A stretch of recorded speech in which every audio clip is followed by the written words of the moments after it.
Dan sekalian, kejadian di Ziklag ini, mereka itu habis pulang dari arena pertempuran. Arena pertempuran yang jauhnya 3 hari perjalanan. Bayangkan waktu dulu tidak ada ojek ya atau Grab. Jadi 3 hari perjalanan mereka berjalan kaki. Bukan hanya seperti itu keletihannya. Mereka juga, saudara tahu siapa lawan perang mereka?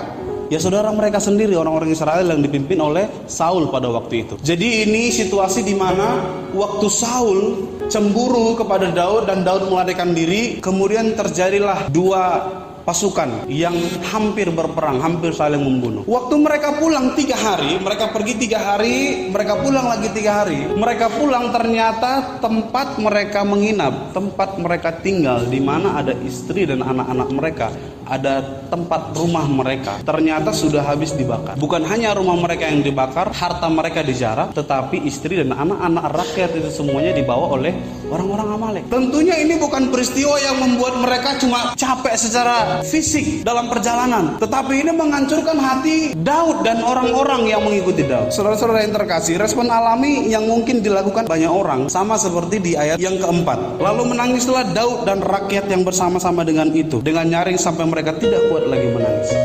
Itu respon alami yang dialami setiap manusia. Dan Daud dan bersama dengan rakyatnya juga mengalami hal itu. Peristiwa ini sangat menyakitkan hati mereka.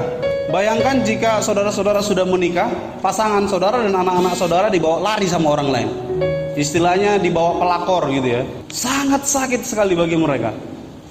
Bahkan mereka menangis, itu dikatakan di sini sampai tak kuat lagi menangis.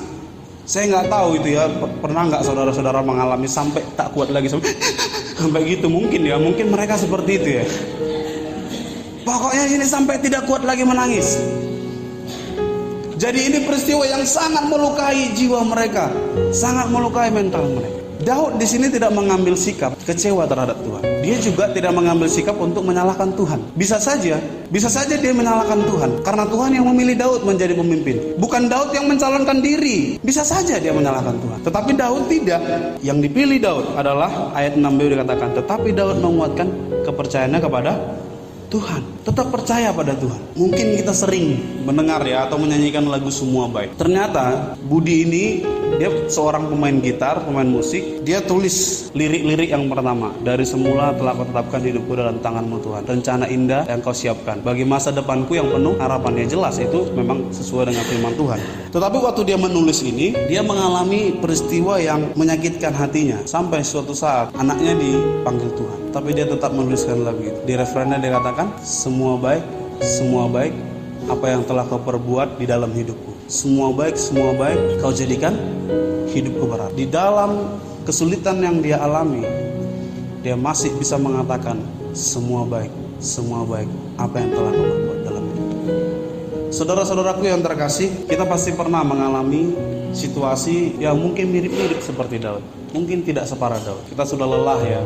Banyak hal yang dilakukan dalam pelayanan, misalnya belum lagi masalah kampus, belum lagi masalah keuangan yang sulit ya, belum lagi masalah percintaan. Wah, itu repot itu ya. Banyak membuat kelelahan psikis dalam kehidupan kita sebagai hamba Tuhan. Tapi bisa saja seringkali kita iman percaya kita itu cukup tergoncang dalam kesulitan keuangan, ketidakpastian masa depan. Yang tingkat 4, sesudah wisuda nanti mau ngapain? Oh, jangan mikirin wisuda dulu lah. Ini skripsi nggak tahu ini mau kemana. Masih pusing ini kak.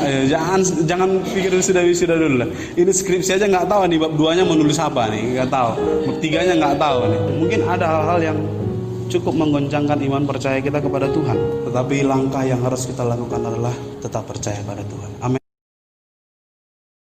Bukankah Tuhan yang mengutus saudara ke tempat ini? Bukankah Tuhan yang telah memilih saudara menjadi hamba Tuhan? Jadi tetap percaya pada Tuhan. Kalau saudara ditempatkan di tempat ini, ditempatkan sebagai hamba Tuhan, percayalah bahwa Tuhan sanggup menolong kehidupan kita. Bukan berarti Daud tidak percaya pada Tuhan sebelumnya, bukan. Bukan berarti bahwa kehidupan kita ini tidak percaya kepada Tuhan, bukan. Tetapi memang ada sesuatu yang Tuhan izinkan untuk menggoncang kita, untuk membuat kita lemah, untuk membuat kita capek.